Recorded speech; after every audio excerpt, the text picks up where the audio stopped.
last year she very much enjoyed her parents right now for Christmas. But this year I think will be the first Christmas that she really understands that she's got stuff coming her way. Oh, how old is she? She's 26 months. This is like the first Christmas where she understands. Well, I think this is the first Christmas that she understands. She's going to be getting presents and everything about her. Last year, I think she did a whole They're 32 now. How are you doing?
Yes. Yes, sir. I'm ready if you're ready, sir. 6 o'clock, we're going to start the meeting. First off, I would remind everybody to sign your phones. And tonight, after call to order, the invocation will be Commissioner Gleason, Pledge of Allegiance, Mayor Pro Tem. Mr. Gleason. If you would, please bow your head. Heavenly Father, as we enter this week of Thanksgiving, let us ever be mindful of the things that we have to be thankful for, especially as a board. We're thankful for our city manager, all the city employees, especially remembering and be thankful for our police department, first responders, fire department, and our dispatchers who don't get the time that we get for Thanksgiving with our families. Again, thank you, Lord, for giving us the permission to serve a community that we're thankful to serve, and we will try to do it to our best. Amen. Amen.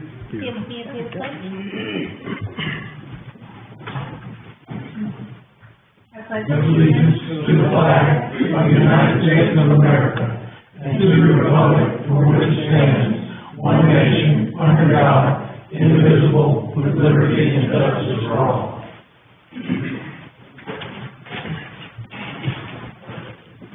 Thank you, Commissioner and Mayor Pro Tem. We move on to roll call. Commissioner Way? Present. Commissioner Gleason? Present. Mayor Pro Tem Albright? Present. Commissioner Kaczynski? Present. Commissioner Wilkinson? Present. Mayor Wheeler? Here. Good enough. All right, we're moving on to item 4. Any additions or subtractions from tonight's agenda? Commissioner Way. Yes, sir. I would like to add discussion item covering the fire department's holiday banquet. All right, we're going to put that at 5H, the bottom of the discussion items. Any other changes? Mr. Kaczynski. Mr. Mayor, I'd like to take item 5F and move it into a closed session discussion. All right.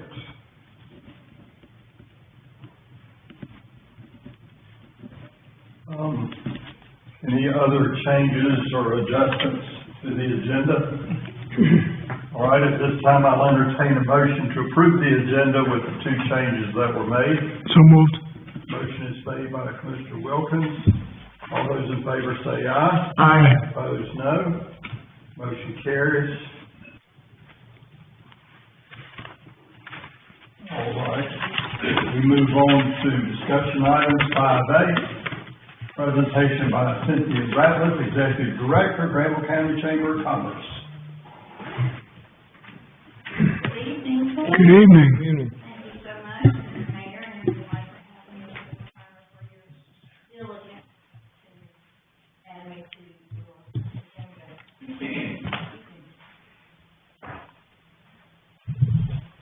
I am, Cynthia Ratliff, as Mayor said. I started with the Chamber in May of '21. The Executive Director retired.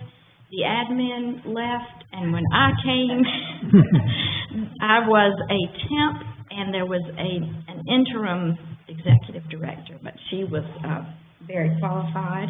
A director came in July, and 2 years later, August 1st, I was promoted to executive director when the executive director moved on to Granville Health. So I do have a couple of years background in the chamber world. I worked, and I don't want to tell you how many years ago, many years ago, back in the 90s, I worked at the Henderson Vance Chamber. I am a Henderson native.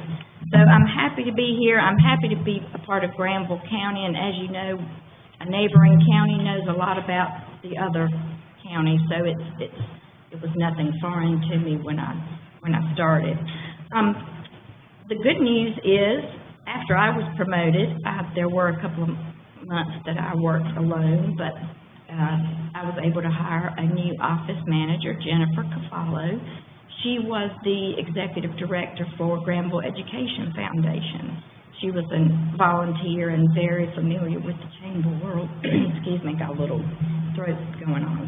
But she's been an asset, and I'm happy to have her, and we are working towards moving the chamber forward to where we have been since COVID and all the things that affected us. Just so you know, as well, some of you are employees, some of you are volunteers, but every employee of the city of CREEDMOOR is actually a chamber member. Mayor Wheeler, is a chamber in multiple ways, through your business and through your position here, ex officio position on the board, but we're always happy to add new names, keep people informed, let you know what's going on with the chamber. Just wanted to give you a brief overview in case any of the guests or you guys really just want a little overview of the mission statement of the chamber. The Granville County Chamber seeks to promote a healthy economy with good business conditions, support local government, improve community relations, and market services and programs for chamber members. So we have a lot going on in the next, even believe it or not, the next couple of months. We really never stop, but of course, Shop Small Saturday is coming up. This is Shop Small season, so we are supporting all of our chamber businesses at this time because, as you know, it's a tough world out there. So we want all of our members to survive and do well through this struggling economy, but also through this holiday season. Chamber members have a lot of benefits. But we strive to offer some things for them. We've got an advanced lunch and learn coming up. That's next, not tomorrow, but the 28th. That's going to be a Canva and marketing lunch and learn, and it's advanced because it's it's kind of a second session for Canva and marketing. We are going to have a holiday business after hours, December 6th at the Orpheum, so mark your calendars for that. We're going to have Women in Business, or Holiday Women in Business, Wednesday, December 13th. The HR committee met last week, and we're going to try to kick that up on a regular basis. So just keeping that fresh and trying to help people, all of these businesses, big and small, with their HR issues, because we are definitely hearing that there are issues for hiring and maintaining staff. And probably, one we hope that you'll be able to join us for is our annual membership meeting and banquet. We have set that date for March 11th. So we hope you guys will come. That will be at the barn at Vino. We had that last year for the first time, and it turned out to be what we thought was a very nice venue.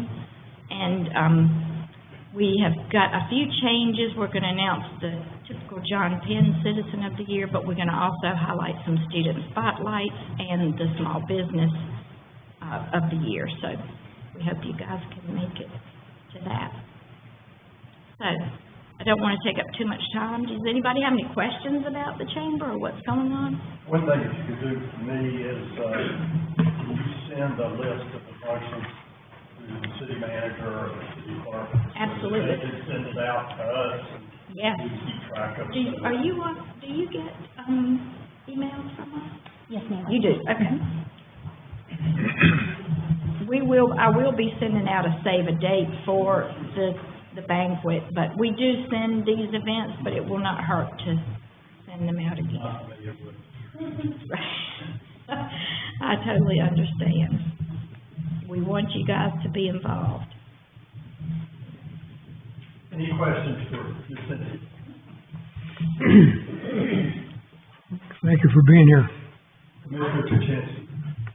We have got some newer businesses in the last year and a half, and they talk very highly about the chamber.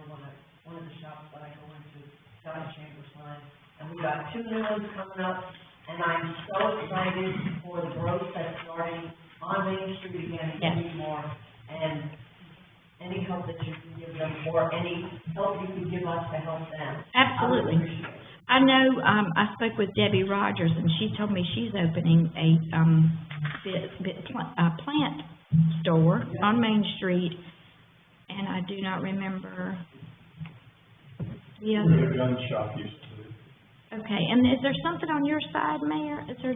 Well, that's all. Oh, okay, so is there something across the street from? Yeah, somebody's opening the owl house. Oh, okay, so I know the other owl house It's is. a big secret because they have paper all over the windows, so I don't know. Oh, And if you know, you can tell us. I do not know. What's happening to it? I know the owl house, the barbecue place is coming, and is that a Wake County, barbecue? I mean, is that a second? Yeah, that's fun. That's what they do, so that's not what they're from. I think this might be a second location for them. Well, they were here. Oh, they were. were. Oh, okay, okay.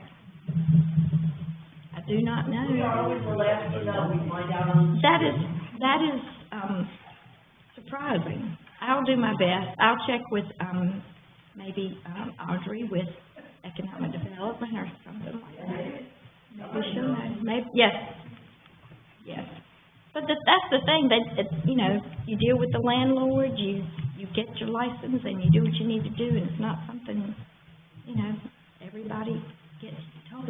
But that is exciting, and it is exciting, I know, for your downtown, so we appreciate that.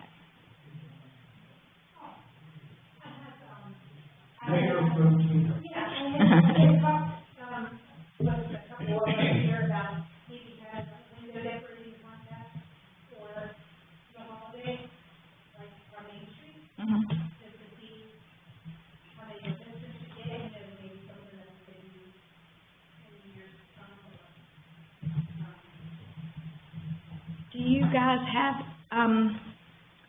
anybody that works in the city in that capacity that we could talk to, or would it be, it wouldn't be Angie, would it?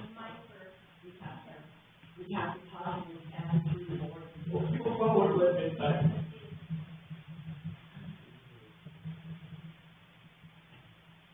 We used to do, contest through the youth festival. But it's only 3 or 4 businesses that ever did it. Once they each gotten an award, and then it started doubling back through. So what is small shop salary, is this that? It is, well, it sure is. So follow us, on Facebook. There's a Granville County Connected Facebook. There's all kinds of, I'm not endorsing those necessarily, but we do follow those, and we share everything we can, everything we see, of any chamber member, and of course, we only recommend chamber members. We get some strange phone calls about what's going on and what people think we do, but it's got one today of what woman was installing an alarm system in her home, and she said she was told to call somebody and ask them what the proper procedure was for the local government. I said, well, I don't know, but I'm not the local government. I'll help you if I can. You just never know. Thank you. I appreciate your interest. I really do. And please feel free. I've got some business cards I'll give to you, and you can share them. Well, thank you very much. Thank So you. much. I appreciate this opportunity to speak to you. Move to 5D, Mayor term limits, Mr. Wilkins. Yes, sir. So piggyback off our September 18th meeting, we spoke about expanding the mayor's term from 2 years to 4 years. I understand this was supposed to happen a few years ago, and all of a sudden that board dropped it. Perhaps they didn't like the way Mayor, what color shirt he had on that evening. But as mayor, I can't see how you can get your agenda done in 2 years. While you get into the first year, the next year you're campaigning for the office again. So I don't see any reason why our mayor should, any other mayor for that chance, should not be on a 4-year term. So I would ask, after any discussion we might have tonight, that we would either place this on our 12-5 agenda under old business, or if we have a consensus tonight, just go ahead and agree to go ahead and make him the term 4 years for our mayor. Just for what's worth, the first step in that process will be adopting a resolution stating the board's intent to extend the mayor's term limit. I can have a resolution prepared in time for the December legislative meeting. So if that's the board's desire this evening, I'll go ahead and get started on that. And I think that probably could be placed on the consent agenda, adoption of that resolution. It would also direct city staff to publish a notice kind of summarizing the resolution and establishing a public hearing on that charter amendment. But we can place those things on the consent agenda if the board would like. Any objections to? Should we make a motion that we ask our attorney to draw up a? Well, I think we can do it as a consensus. Yeah, I don't think. Because you'll vote on it when Right. it's presented. Really, I think what I need, so long as there's no Pushback. opposition to that, I can go ahead and get started. I think we have a consensus. Yeah. Yeah, so that's good. Thank you, Mr. Mayor. Thank you.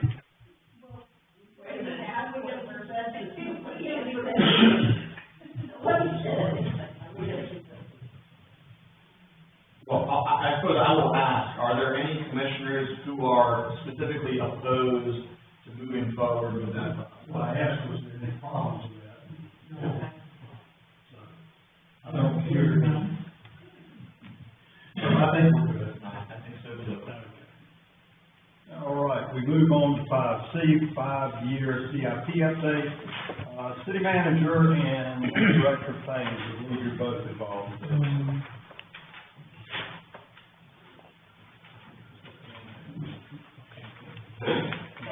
No, sir, you're right on target. This is pretty colored chart. I'm gonna make a few opening remarks before Lee runs over the spreadsheet with you. During the FY 2024 budget process, the board directed the manager to prepare a 5-year CIP plan and bring it back to the board for review and discussion. Over the past several months, a committee was put together, consisting of the city manager, the police chief, finance director, park and rec director, public works director, community development director, and the city engineer. Each department prepared a listing of projects, prioritized those in their respective departments, and estimated the project cost.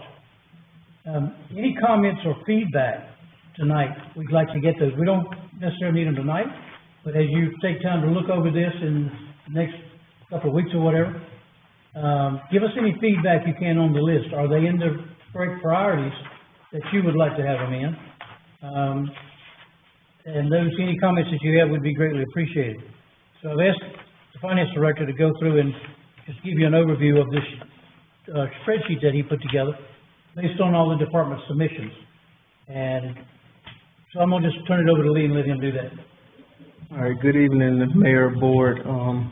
As City Manager stated a couple months back, he instructed the departments to send in the list of the capital items, which include equipment, vehicles, property, if that was the case, or any type of project that they seen that needs to be included on that 5-year CIP.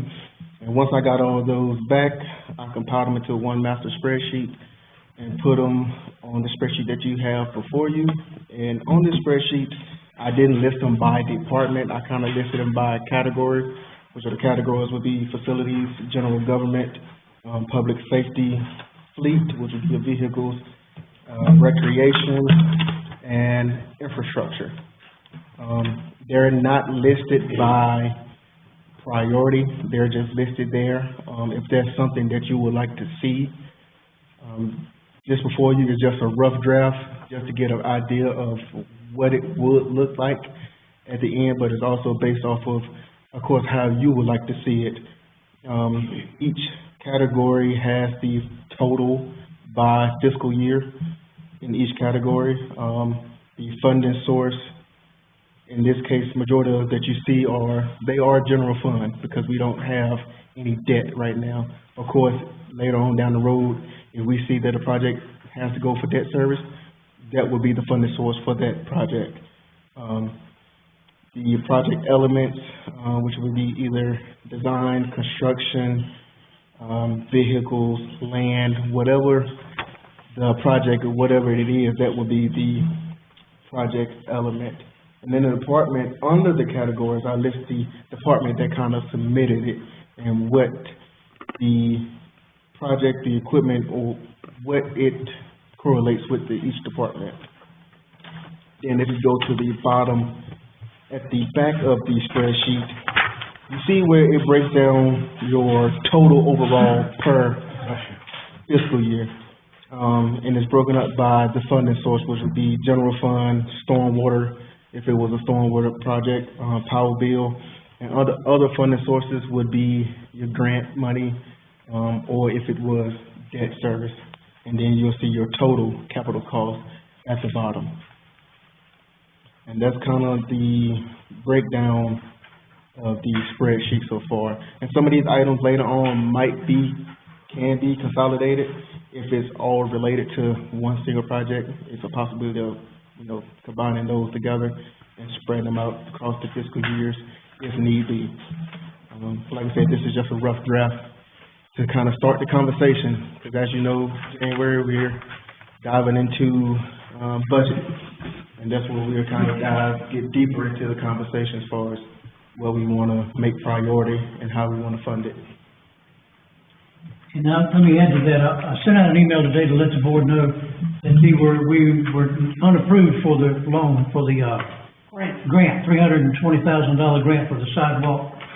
But we have got these sidewalks in this list anyway, just in case they were not funded, or could have been identified using those monies. Commissioner Wilkins, any questions or comments? Yeah, the capital improvement, the Lion Street, the Peachtree, are those sidewalks? You're looking for the sidewalks, Commissioner? They're on the back page? Yeah, about 2/3 of the way down, right in the middle of the T. You'll see South Main, North Side, East Line, Peachtree. So I'm just questioning why they're into, 2026? why they're 2020. Um, I'm good. And the priorities from the departments, for example, their first priority would be in yellow, and the second priority would be in green and blue and so forth. So anything in the FY 25, because the 5-year starts in 25, goes to 29. The reason I've got a 24 column in here is because of things that we didn't budget for anything this year. But if that 250,000 comes in from the state, we could maybe begin on the City Hall renovation project. There's the wayfinding project activity going on in there. But the 5 years from 25 to 29. I have one other question, if I may. Under fleet, community development vehicle, what is that? 34,000? That was a part of their capital items that they submitted when they turned in their form. They basically, It's replacement vehicle for community development. so that's just an item that they're, letting you know ahead of time that they're gonna be requesting.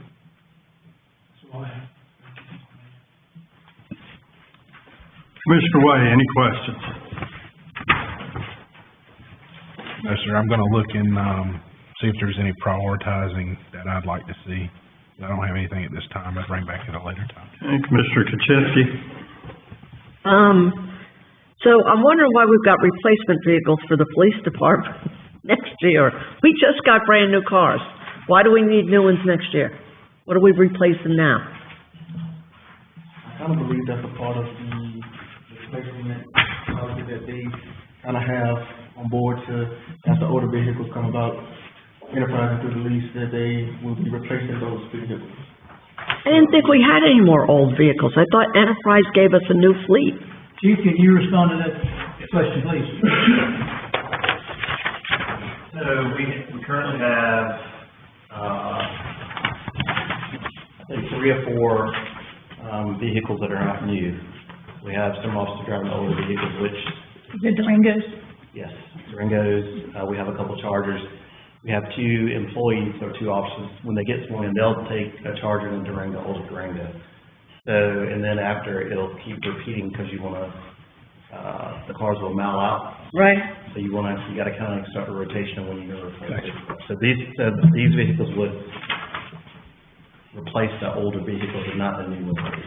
I'm assuming that 80,000 is 2 cars? Yes, that's it. Okay, all right. The only other thing, not for you, Chief, the other thing is, all of the,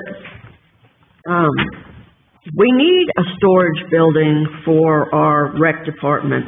Public Works is getting jam-packed with stuff they have up there. I also see a storage shelter for the police department. We have a building out here. Do we need another one? Because recreation has got so much equipment and they've got no place to put it. And I don't see, is there a storage facility on here somewhere? Because I don't see it. They absolutely need one. My first thought it might be for the storage of the LED signs on the chief's part, but I'm not, I don't want to answer for him. Is that what it's for? They'll put the LED signs in this ground, sit down and look. That's so nice. All right, so I think we need to add a storage facility for the recreation department because they've got a lot of stuff down there that probably needs to be put away when it's done and the concession stand is packed. There's no storage inside that building right now. So they really do have a lot of stuff out and it's not their fault. Where it says shelters, 2 to 4 picnic tables times 5. I don't understand what that means. Are we building a shelter or are we expanding? Do we have a shelter? Under recreation, it's about 1, 2, 3, 4, 6, 10. About 8 down. A little bit to kind of fit the description in.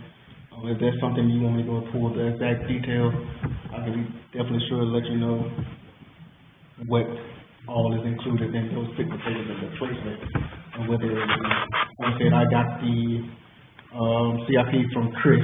I took directly what's from his, spreadsheet and put them on the master spreadsheet so we can start the conversation. I don't think we're gonna need to replace the pedal boats in another year now that Public Works has gotten them out of the water and put away. And I wanna thank you, Mike, for getting that done because we just bought those boats. I didn't wanna leave them in the water and I'm grateful to you and Public Works for getting them out of the water so that they might last a little longer. Parking lot paving at Harris Park. Are we gonna pave the parking lot at Lake Rogers too? It's on here. So one below Harris Park. That says resurfacing, not paving. It's gravel right now. Resurfacing could mean another truckload of gravel. I'm jotting down these notes. I can reach out to Chris. I can, talk to Steve about the storage needs. This is the kind of feedback I need and appreciate tonight. And thank God we have a Christmas tree, because the Christmas tree we have is not even gonna be used this year, because it bent last year in a windstorm. And I wish I had known that, I would have pushed to get that done now.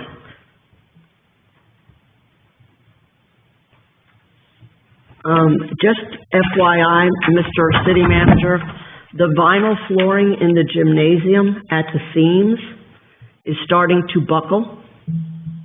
And I don't know if, I know it's vinyl and it probably would do that, any kind of floor would do that eventually. I'm hoping we don't have to replace the whole floor in that gym in the next year. But right at the seam, you can see it's starting to pucker up on both sides of the seam in two different places, so just mention it. I'll take a look at that. Okay.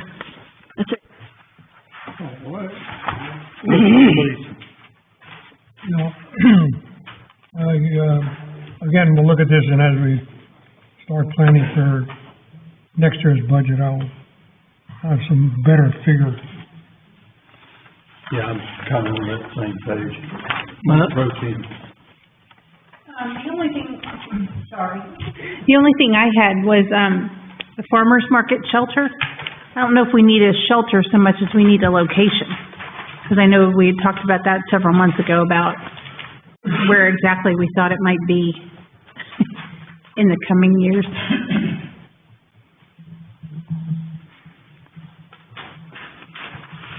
Is that on the plan? Is that on the?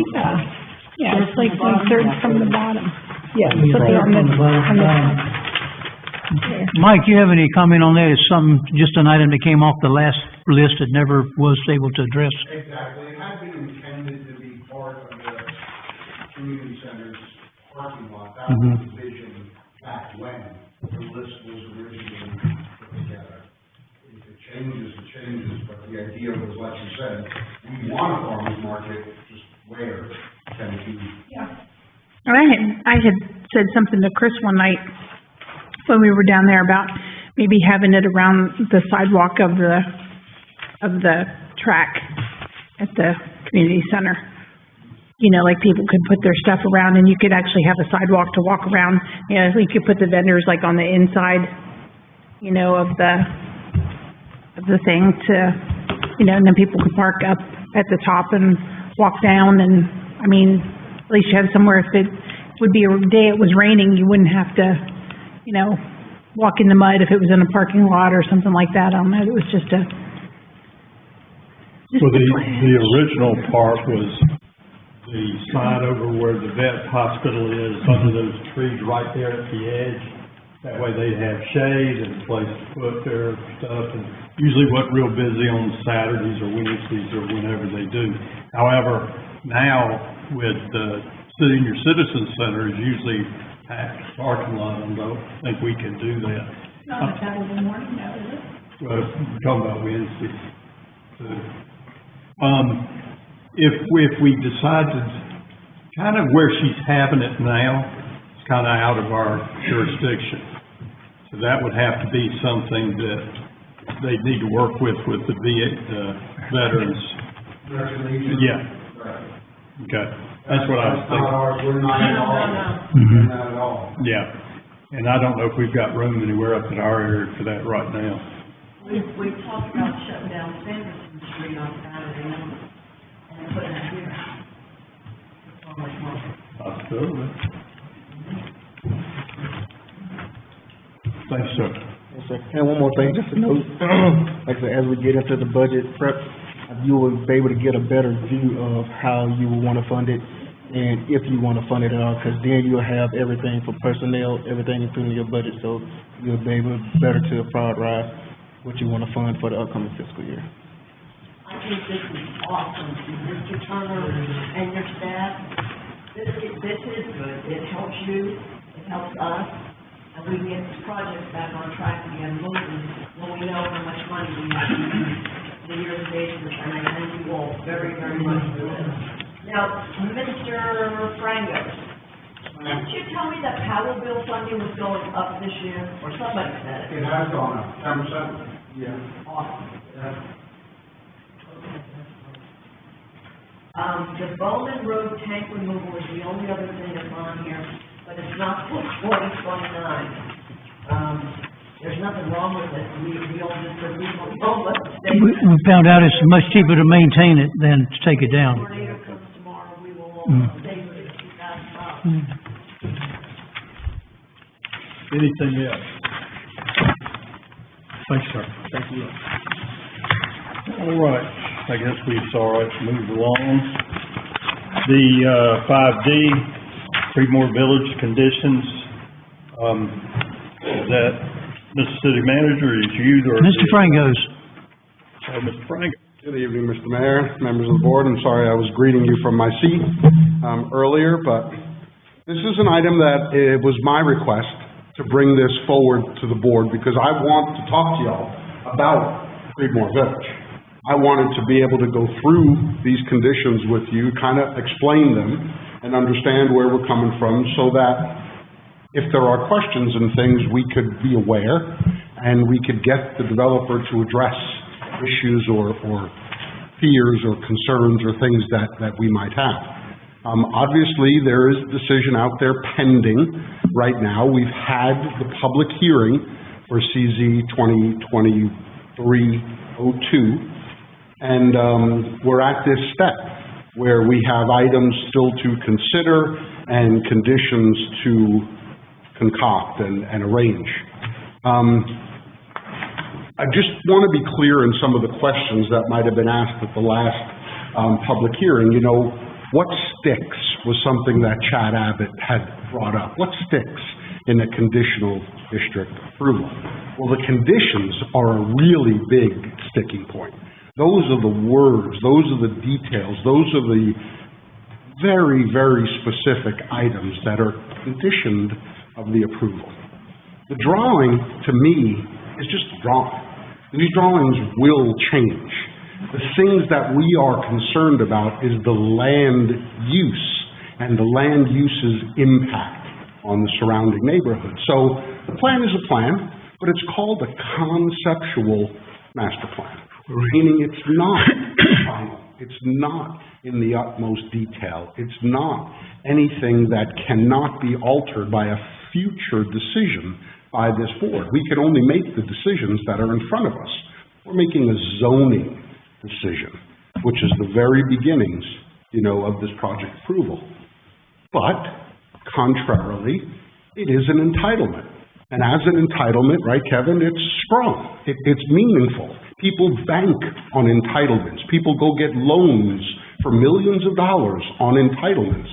So it's something that we too have to be sure when we go ahead and grant it and make the approval or consider the application. So it's both flexible, but it's also very important. So we tried, and the version of conditions that's in front of you tonight is the third version, which began with the developer giving me about 3 or 4 little piddly kind of conditions. They don't want to give you everything up front. He gave me just a few, with the application. So I shot back, was like, no, much more detailed. Here's my 15, conditions that I had initially. And then we traded drafts back and forth to get us to where we are with version 3. So unhighlighted was my version 1. Yellow highlights was the developer version 2. Blue highlights are the combination of the most recent review from the developer and the staff together. So some of the details that are included in here, and I'm just going to go with the highlights. I remember the questions about the traffic impact analysis, so I'm reading number 4 right now. And that the applicant shall provide the results and the recommendations of a traffic impact analysis with their future subdivision preliminary plat application. That's going to be the very next step. That's going to be the preliminary plat where they look to subdivide into the large tracts. And at that time, that's when the TIA results are going to be brought to us. That time, the study will have already been done, a model will have already been created, and then the results and then recommendations will be brought to us. And that goes down a little bit further about the Highway 56 improvements, as well as the internal roadway improvements, what I called Main Boulevard, which is that big street that cuts in right off of 56, and then the intersector, which I called Collector. And that's just the idea that those roadway cross-sections are gonna intersect in the middle of that commercial, tract, which is C, and those will have to be studied also, because I am fearful of internal congestion. Mike, Yes, ma'am? I have a question. Mm-hmm. On four. Mr. Kaczynski. I'm sorry. Once the TIA is done and we've made the first approval, if they come back to us with any change that impacts that TIA, do they have to have another TIA, or do we say, no, no, no? The hope is at that point, the changes aren't gonna impact the TIA, because those are gonna be based upon the unit numbers, the square footage of retail proposed. They'll have good, strong figures at that point for just how many trips are gonna be generated. So to your answer, no. I hope that changes that they make in the future won't require us to go back to the TIA. But it could. Potentially, it could. But would that be something that you would catch and call and say, wait a minute, this is gonna impact traffic, Yes. we don't have to talk about this? Yes. Future changes that they make and say, oh, you know, my guy needs to build another 24-unit apartment building. And we're gonna be like, no. Or I'm gonna increase the retail space from 12,000 square feet to 30,000 Yes. square feet. Right, that's gonna be. Because that's come and go traffic, and that's gonna increase the flow. That's exactly right, that's gonna impact it. But I hope, and they've told me at this point that they have a pretty good idea of those kind of things, and that's actually covered a little bit later on, because with the commercial component, they've left themselves an alternative to expand some of that acreage to take away from multifamily and add retail. That's exactly the one example where a new TIA would be necessary, right? If you said, hey, I got 10 more acres here and I'm gonna do a bunch of commercial, whoa, that's gonna take another model, another study to be figured out exactly what's gonna happen. When Chad said something about a, what do you call it? When you have an apartment complex and they have a clubhouse. Yeah. That could cause traffic. If somebody's having a party and there's 30 people who don't live there coming in. Okay. It is You got that? a little bit later on. Okay. We do talk about that, and I I'm will. sorry. It's okay, it's okay. So, 4 covers exactly what we're talking about, and your questions were great, and we're on point. And 5 was my attempt at clarifying exactly just what they might be in store for.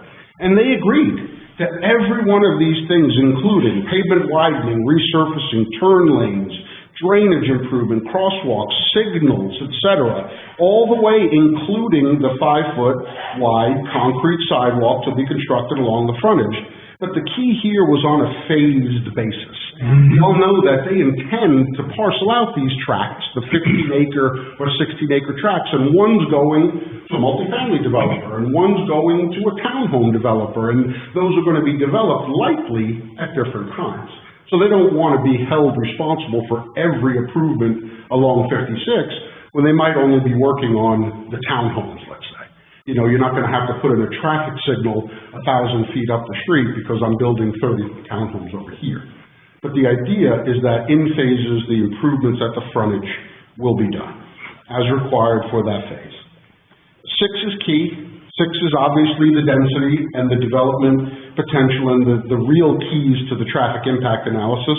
And those are dwelling units. And we know that each of those dwelling units holds at least, 2.64 people. So we're talking about 1,100, 1,200 new residents of Creedmoor. That's 20% or more of our population that's going to be in this development. I mean, maybe apartments don't hold the full 2.6 some that apartments do, but these are families. These are households that are going to be living in those 575 dwelling units.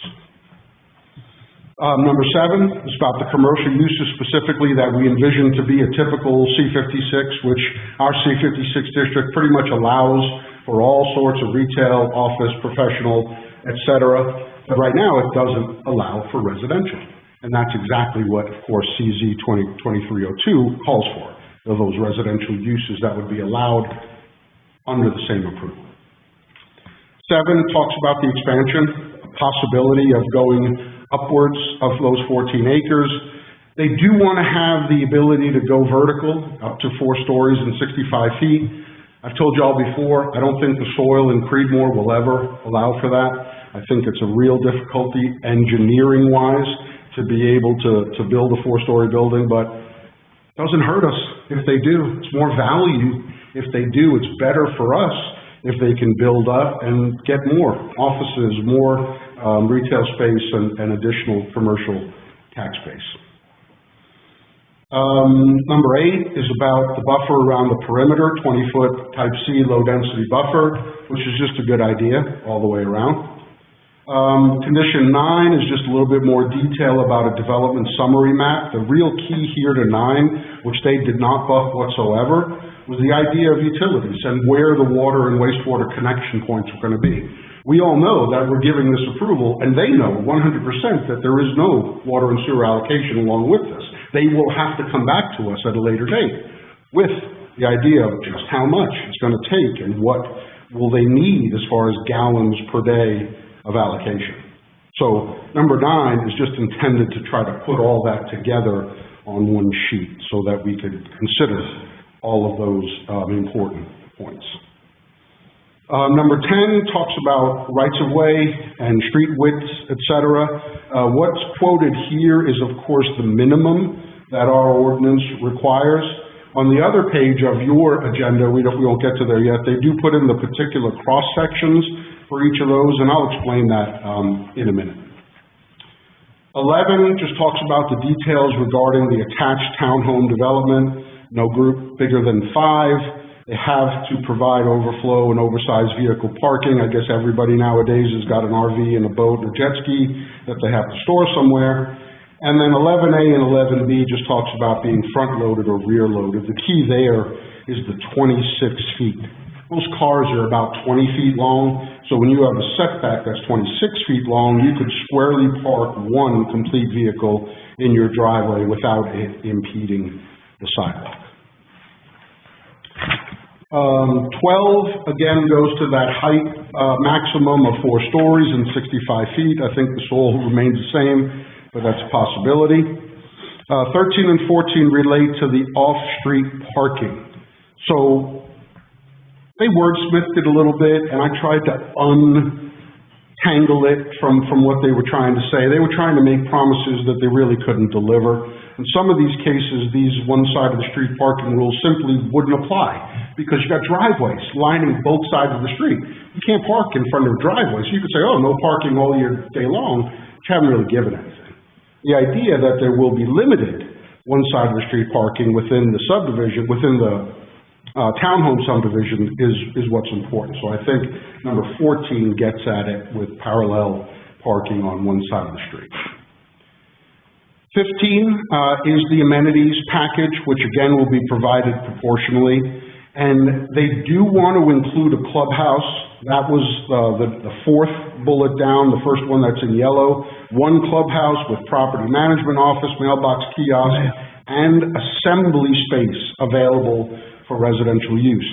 Now, the one thing they wouldn't cover in particular was the pool. And that was the point of, he said, the pools fall out of favor. He said people start off loving them, and then eventually they become too expensive to maintain, and eventually people don't use them. Now, this is the developer talking. So that's why he wanted the wording in there about an active recreational facility, such as. Mr. Mayor, I underline such as. Yeah. That's not committing very much. You're right. That's not committing very much. That's why he wanted to put in the other words of fitness center, resident courtyard, outdoor kitchen. Nowadays, I guess they're going for these outdoor living spaces where they'll put in a kitchen or separate individual grilling stations with little tables and things outside. And it's a way, I guess, to get the apartment community out and interacting with each other, but it's not the expense and cost of a pool. Okay. The other items in there, of course, they were willing to go ahead and add another playground, pretty close to the townhome, so we've got a total of 2 playgrounds.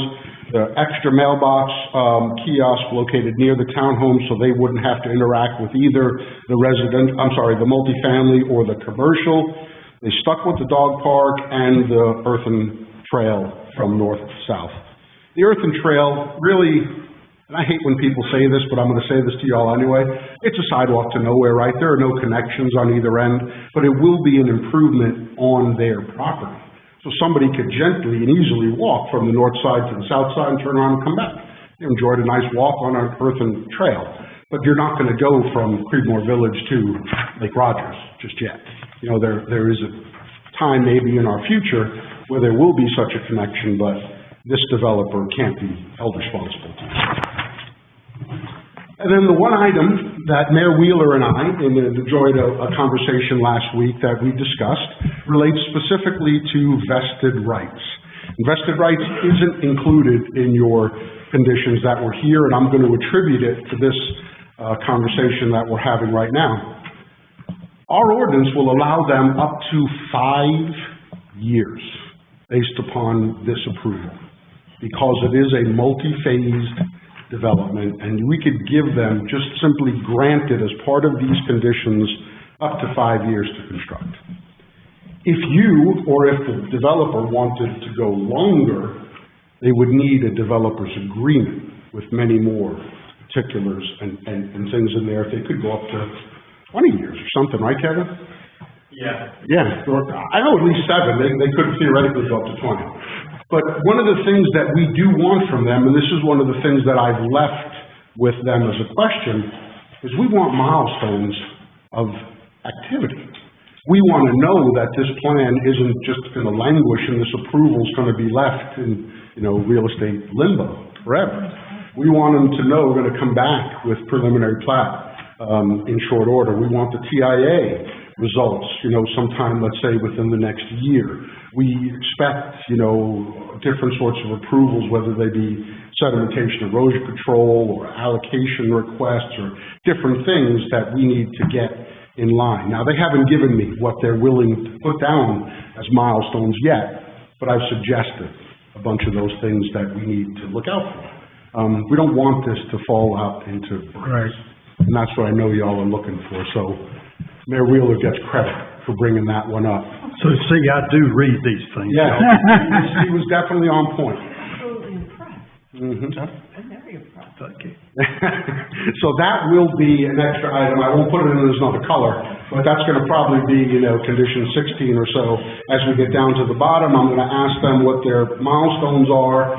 And, you all tell me, you think 5 years is enough? You wanna go longer? You wanna go less? 5? I'd like to go less after, Graham's Crossing is, 7 years without the first shovel in the ground. And they're hanging around. And they've holding on to 45,000 gallons of allocation. Now, this one is different, of course, they have 0 allocation. Right, I got that, and I know that they're gonna have to wait until that issue is resolved before they even start this. Mhm. And I know that. Mike, I know I mentioned it to them, and I think I've mentioned it to you, that I wanted, I want wider roads, especially with all the traffic of townhomes and apartments, and the fact that I live in a neighborhood where 2 cars can't pass. Me too. If we have all these apartment complexes and townhomes, and retail, there's gonna be quite a bit of congestion. And we've got a police department that doesn't need to be down there every 5 minutes with so-and-so hit my car, they came too close and this and that. So because there's commercial and because it's such a compacted and high-density area, I would like to see the road width widened. So let's look at this figure. Okay, 'cause I see 60 feet and that's what we got right now. Right, no, that's the typical street. That's a typical, right? So on the bottom center of this, where I highlight on track C, I call that boulevard. Yeah, And the boulevard is a 98-foot wide public collector street with 78 feet back to curb to back curb. Okay, thank you. So travel lane and perpendicular on-street parking right up in front of the store. So if you look at that symbol, each side of the street has a retail shop, let's imagine. Right. A sidewalk, a park strip, a parking stall, a travel lane, and then the center median. So Will there- that boulevard is about the best you could ever ask for. Will there be parking along that boulevard? Yeah. You just said that, yeah. Yeah, they're on-street parking, those cars that you see pulled in, they're perpendicular. So Are 78 feet is not gonna be much when you put two 12-foot cars in there. 20-foot cars. Well, I'm talking about the width of the car. Right, the travel lane in this thing is 16 feet for the, travel lane in each direction, 10-foot wide median in the middle, that's the tree, and 18-foot parking stalls on either side.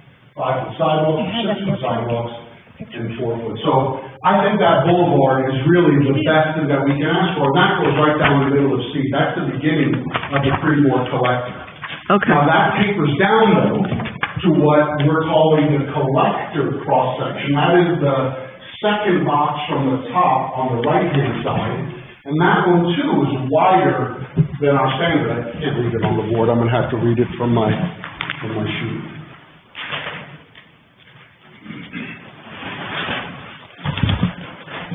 So for the 60-foot wide collector street, they have a 36-foot back of curb to back of curb. So that includes a center turn lane. It's really hard to see in that second one, but there is a center turn lane. So that is the collector level right of way. Still 36 feet back of curb to back of curb, 60-foot public right of way.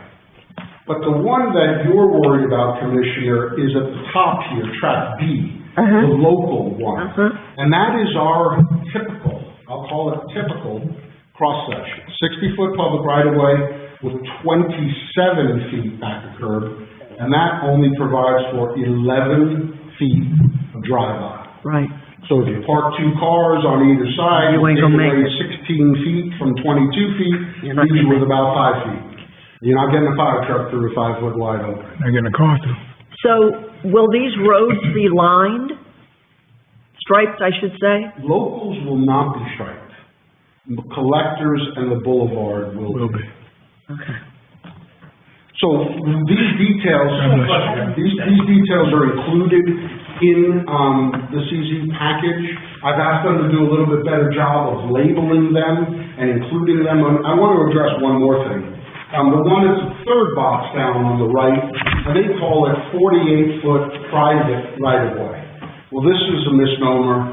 These are not right-of-ways at all. These are actually parking lot drive-aisles.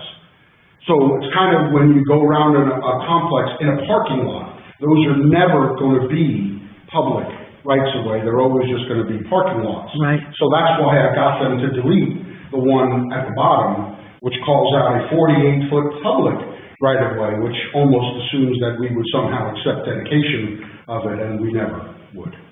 So I'm trying to clarify some of those transportation details with them so they understand what we're expecting. Now, to your point about our existing cross-section isn't wide enough, we need to change our ordinance if that's the way this board feels. Like Kevin, I talked about how do you change the ordinance, we go about a public hearing process, et cetera, and change the, CDI. And the only other thing is the buffer screening along the entire property.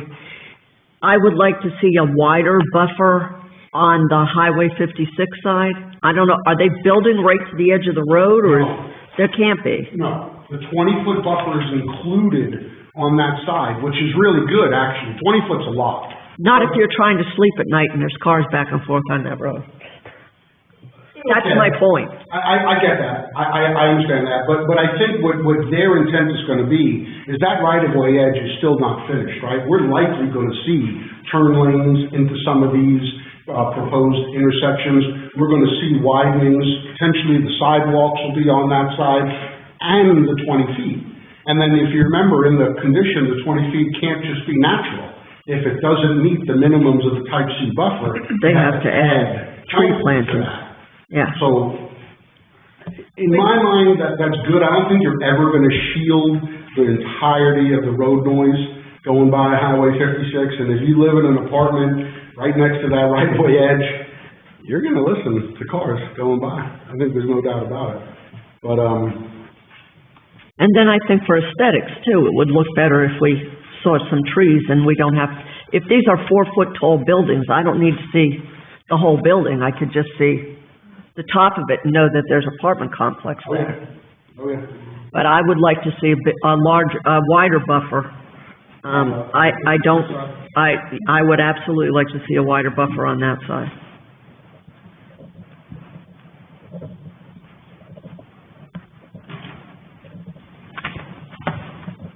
I'm shutting up now.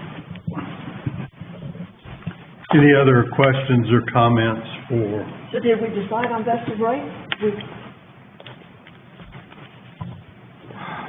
Our ordinance will allow you to go anywhere from 2 to 5. If you want to go more than 5, you have to go to developers agreement. Does that time period start when this is approved, or does it start at the point of time they get their sewer allocation?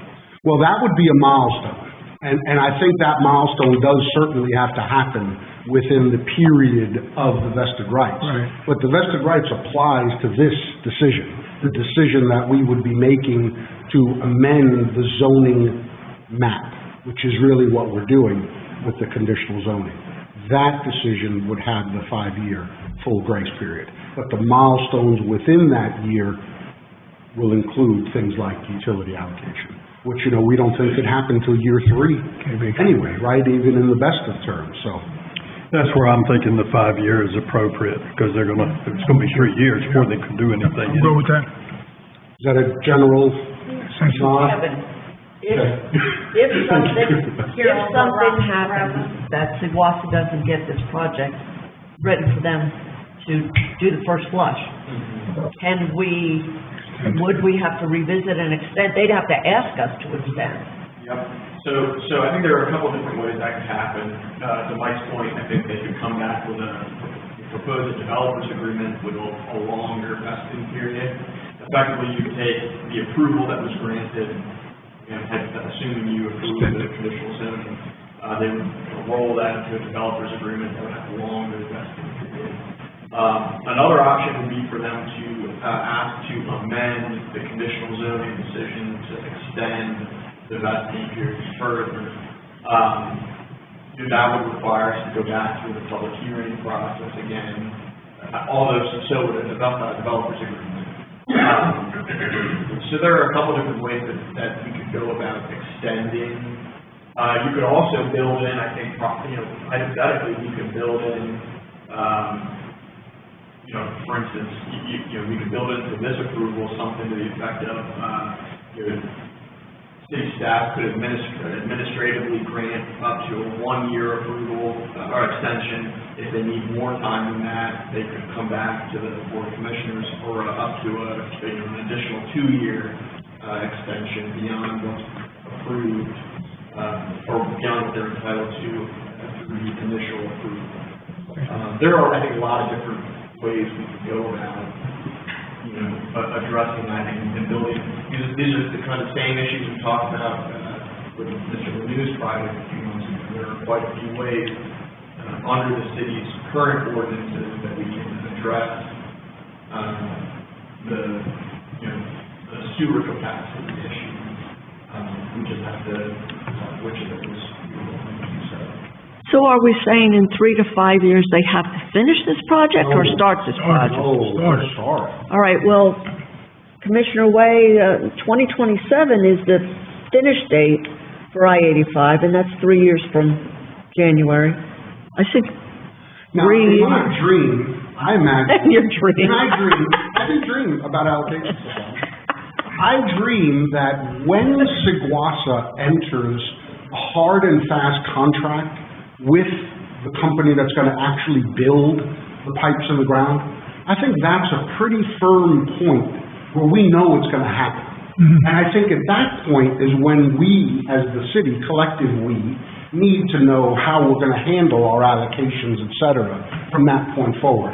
I don't think we need to wait until the pipes are in the ground and all. No, I agree. Yeah, we need to start our process a little bit back here and move forward, because there'll be lots of folks that are going to start lining up, for that allocation. So this is one of the things that Scott Schroyer had on his general manager's project list. It was about utility service area and awarding of allocation and those kind of things. And that was one I was really interested in. And it didn't make it to the November agenda, unfortunately. but this is a subject that is very relevant to what we're talking about right here. We can't wait 5 years. We have to start it sometime in Right. 2 years. Yeah. So 3 to 5 would not be unreasonable, especially if Seguasa gets the first flush in 3 years the way they are planning. 2 more years really wouldn't be that bad. Not when to you wait. look at Rains Crossing, it wouldn't be bad at all. Well, let's hope that this developer is a lot better than Brennan's Crossing. That's Well, all we got a cutoff date on this one that doesn't appear on the other. Yeah, That's we do right. need to have That a is right. cutoff date on And with this one. this one, we do have the teeth and we do have the authority for this conditional approval. I'm if gonna we- go with 5 years and milestones. If we, Kevin, this is a Kevin question, if in 5 years they don't do it, and we don't want to give them an extension, what happens? We rescind our conditional zoning. Well, what if they've done some stuff? It's just done. It's just gone by its own terms, that poof, the conditional zoning. They'd have to start the whole process. They would have to start over there. They're never gonna get a building permit, Commissioner. They're never gonna get something that would actually require water and wastewater service until we know that we can provide it. Right. They might be out there grading. Yeah. They might be out there doing road work, infrastructure work, other things like that. Yeah. But none of that requires an actual allocation until Okay. the time. You know, when they say we're gonna build that first multifamily, then we need to know that everything is indeed gonna happen, or else we're building it. And I want to thank, the city manager for reaching out to the fire department to make sure the ladder truck will do a 4-story building. I didn't think of that. Okay. Commissioner White? It can, right? Oh, yes, sir. It's 100 foot. Yeah. They have a 100-foot stick, so we're good. Commissioner White? Just piggybacking off what Commissioner Kozinski said, one of the I guess, leadways of the I-85 connector project with Seguasa is to get our lift station built and replaced on Joe P. Road just because of the condition. And I think that's at forefront of the construction process because not only is it needed for our allocation, but it's needed to support what we already currently have in place for our wastewater based on the location of that. So we might actually see sooner than 4 or 5 years. We're on camera. Well, that's fine. It's always nice to dream. Well, we have, I think you drew about allocation too. We do have the site plan, for the Joe P. Road lift station in our office. So we do have that, you know, we're working on a review of that. It's been through STEML. It's in our TRC review process right now, so they're not lying to you when they say they got it in because. See, that's good, because see, I haven't even seen that plan yet. Yeah, come on over. About 150 pages worth of print that's like this big. Commissioner Gleason, any questions or comments? No. Mayor Pro Tem? Mr. Kaczynski? No, I just wanted to throw one more thing out. We were brought up in our October meeting that the $35 million that Seguasa got for this project is ARP funds. The deadline to commit that money is December 2026. So that's why this project would move up rather than back.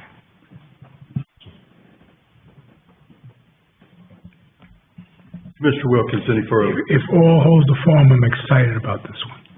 Oh, yeah. Great. Thank you all for the extra comments. I think that's gonna help us, get through this much smoother fashion. Thank you, sir. Appreciate it. All right, at this time, we're gonna take a small recess. I need to speak to Kevin a minute.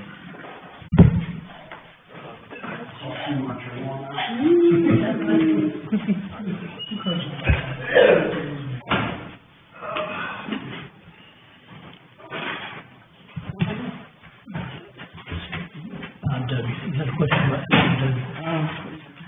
claims about what sewer No, claims about no, that's awful. It's like dreaming about sewer. I know, it's awful. Yeah. I was gonna ask you, have you seen the, gone out Lake Road and seen the house that has the new porch on the front of it? Yeah. Beautiful. Isn't that pretty? It's beautiful. It is gorgeous. Absolutely beautiful. Yeah, that would be my dream to have a big porch like that. Yeah. You know, and all of your friends and your swings Mine's and all 40 that. foot long, Yeah. about 8 foot wide, and I've got a deck that wraps around most half the house. That's beautiful. they need any more resources. Do you remember seeing that? I've been a new vehicle when you're at allocation, I gotta pick up the truck. You know? Doesn't follow exactly. What we put on the side of the community support services. That's my project. That was my. I'll go around and set up. Last year. You know, whatever barricade. You can, as soon as I say something, she runs to the text. I'm It's like, not a bad dang idea. it. It should be part of the annual approving of the events like we do in January, February, so it's planned. Andy's on vacation for 3 weeks, from the middle of December till the first week in January. I mean, it's just kind of short notice here, but it can certainly go as be part of the plan going forward. Yeah. Yeah.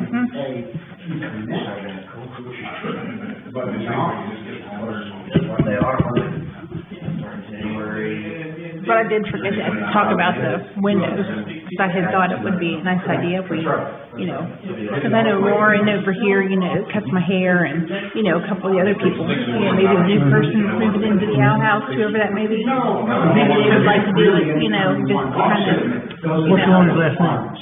and well, She's the one that called me, and I talked to her. she called you? Yeah, well, she called about the property, who was going in the outhouse. Oh, okay. And we talked, but I went over there twice to meet her, but I never Yeah. did, so I just left my Well, card.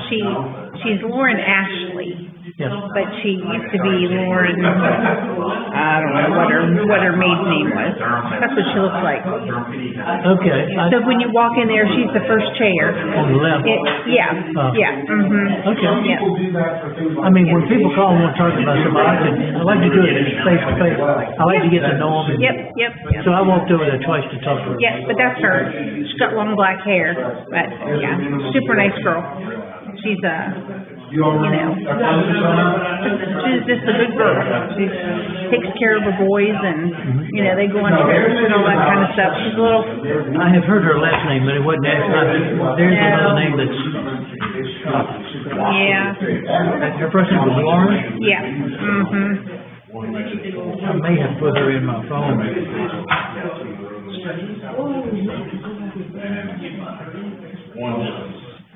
Yeah, I should go further down.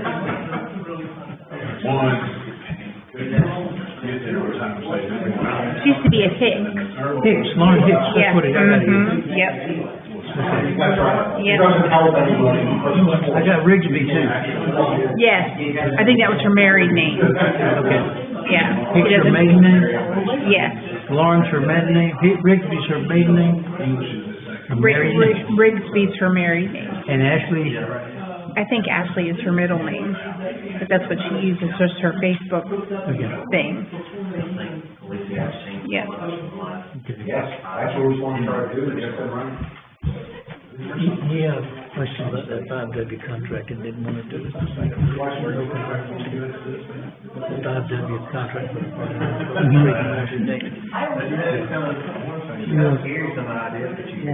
He just had some questions about some of the wording in it.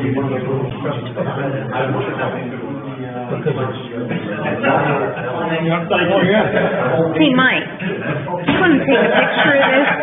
This is her, you know, she had done, you know, her little Thanksgiving thing with her, bringing out meals and stuff for things, you know what I mean? That might be something to put on our All right. Facebook. Y'all ready? Yes, sir. Okay. All right. We're back in session. I want to apologize for that. This is the next item involves me personally. I wanted some clarification on some things.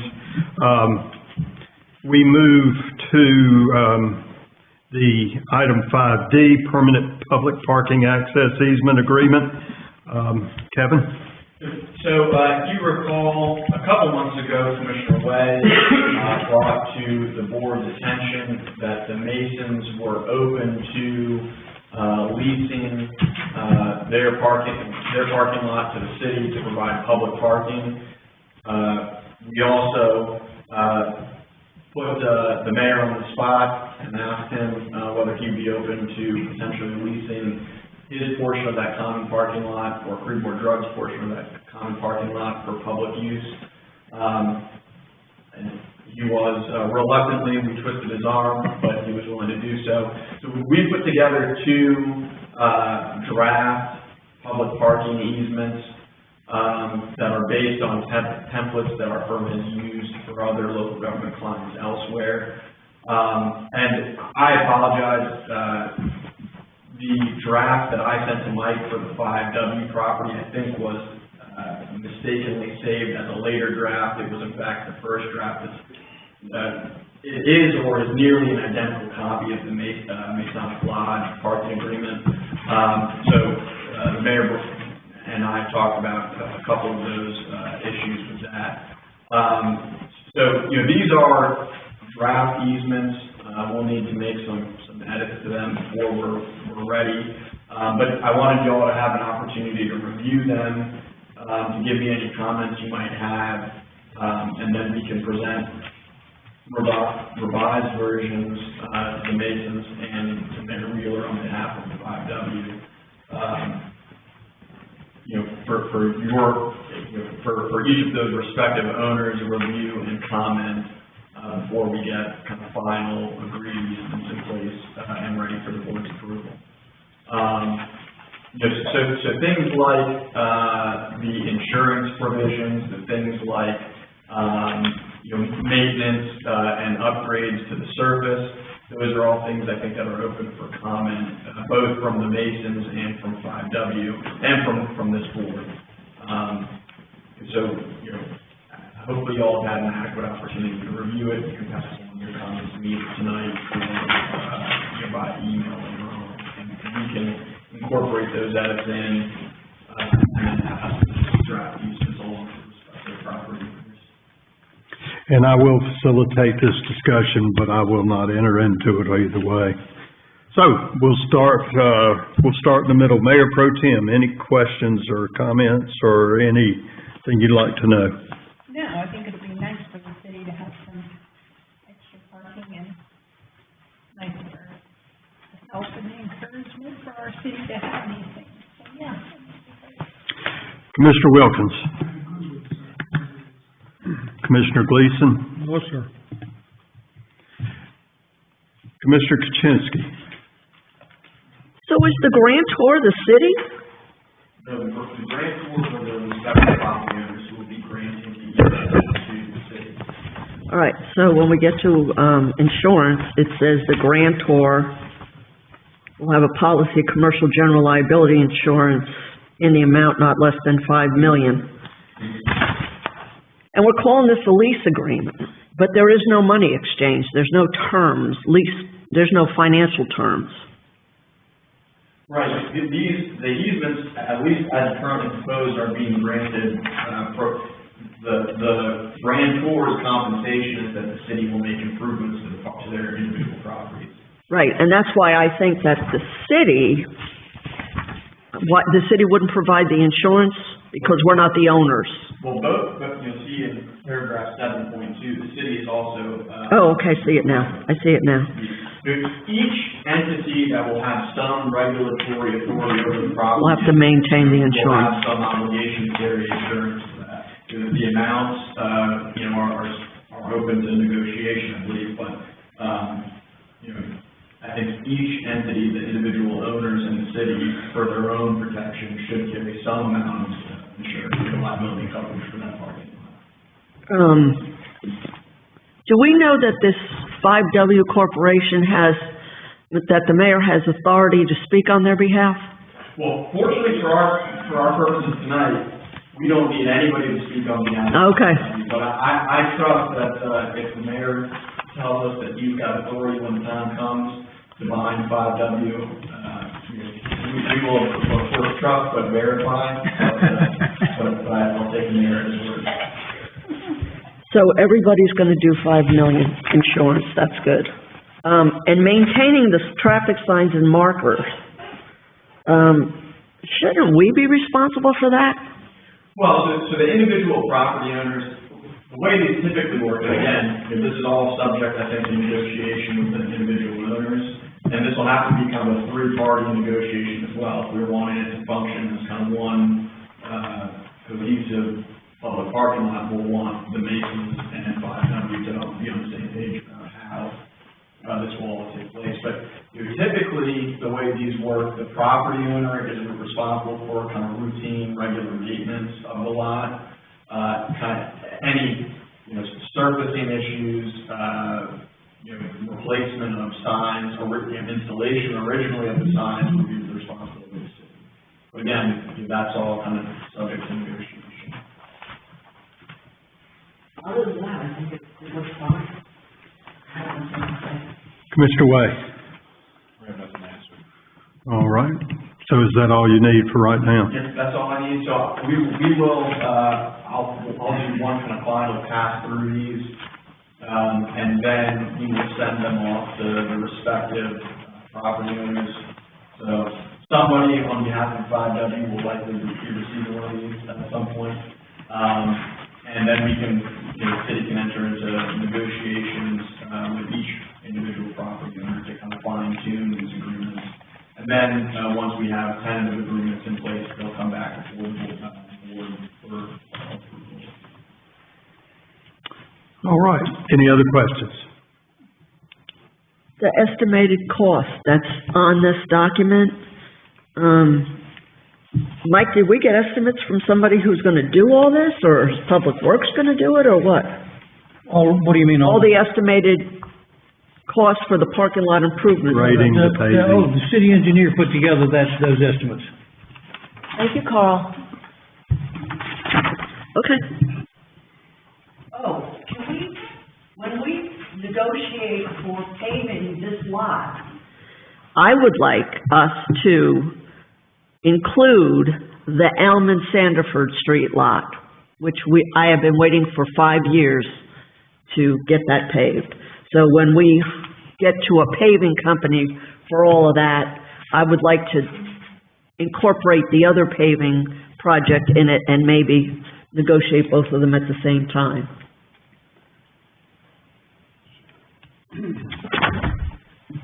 I believe that item is on the CIP. it is. Yes, and we've got another place down at Douglas, it needs to be taken care of too, yeah. If we can just find some contractors.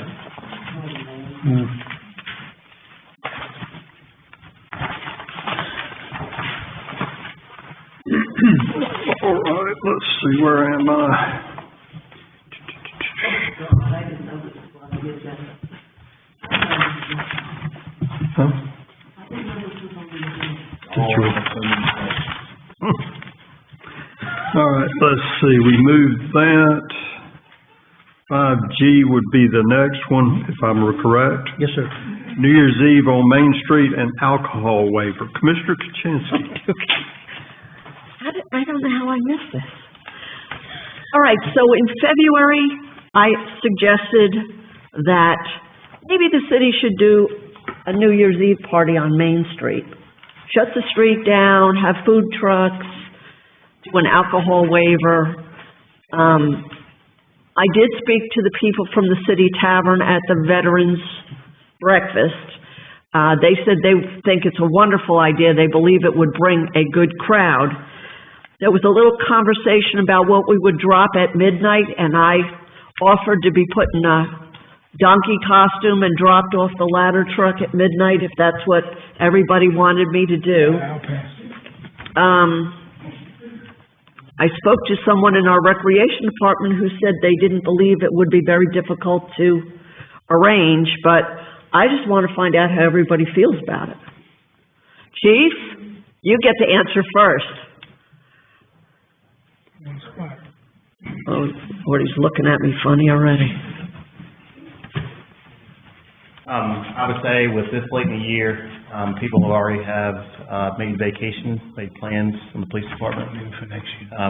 I would say that if the city decides to do something like this, every year at the beginning of the year, we put out a mandatory list where they have a mandatory callback and they can come back to work if we need them, such as parades and any other events the city has. I do not believe that the police department will be able to provide the adequate coverage we need for the city on this short notice. So I've been ignored since February. Okay, Don't believe me, I don't ignore you. okay. Thank you, Chief. All right, anything else? No, I just let everybody know there'll be no fun in CREEDMOOR on New Year's Eve. It's not my fault. There's still a party at your house. That's true. Mr. Mayor, Commissioner Gleason. I'm a big fan of first nights, and I think it'd be a great thing in the city. Thank you, Ed. I do think, though, the only issue is the closeness to New Year's Eve. So I think that this is definitely something that we should put in next year's budget and, move forward with it. Thank you. Nobody's listening. All right, Commissioner Way, anything else before we go into closed session? Yes, sir. Yeah. Wait. Yeah, that's why I asked. Mr. Mayor, members of the board, one of the things, about being a member of the fire department is once a year, we have a holiday dinner that we pretty much take care of ourselves for us and our significant other. It's a time for us to get together as members of the department, reflect upon the year, break bread together with each other, with our retirees in the department, and give awards out to members that have shown progress and training hours and years of service and so on and so forth. What I'm asking is if the city would cover the costs of the holiday banquet like we would if they were just a city employee as well. Mr. Mayor? Real quick, is there any legal issue we can't do that? I suppose as long as it, as long as it's something that can be paid out of the, city manager's discretionary spending, as long as, we don't need like a budget amendment to make that work, which I can't imagine would, I can't see any reason why. Okay, because that was my idea, that his discretionary fund could cover that. Hang on just a second. Commissioner Wilkins. How much would this cost, Commissioner Way? According to the receipt from the last year, it was right at $2,800, so my request would be not to exceed $3,000. Thank you. All right. City Manager. My discretionary limit is a dollar amount. I don't have a discretionary budget. I can look within the budget to see where I might be able to find that $3,000, but I don't have a discretionary fund of $10,000 set up. It's just my limit of spending.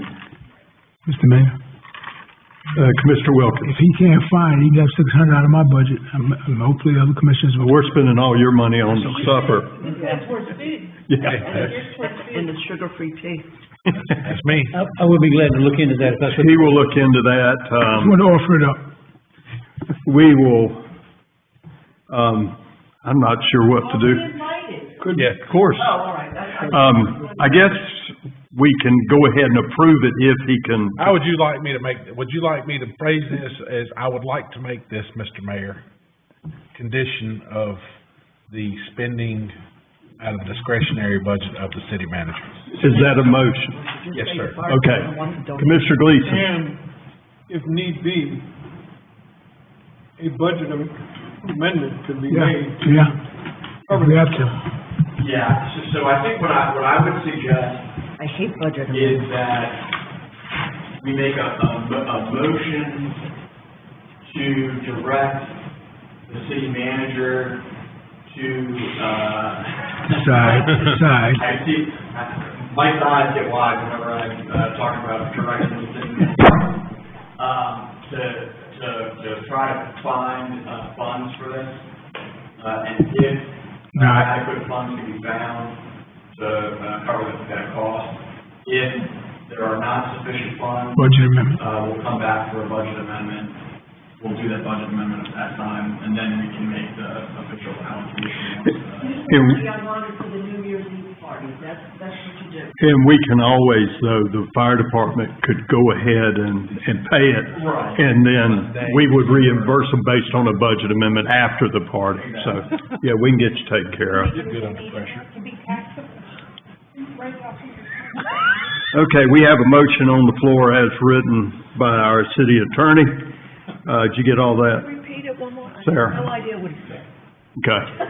All right, is there any further discussion? Not hearing any, all those in favor say aye. Aye. Opposed, no. Merry Christmas.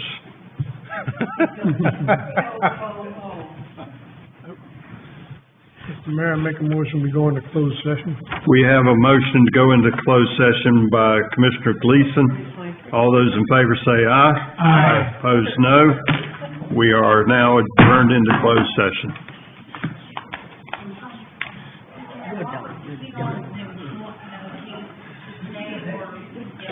So I told her, Do we, we'll put it in for next year. With us on the, Put it in for next year. do we need her? Well, never brought it in front of me, I'm bored.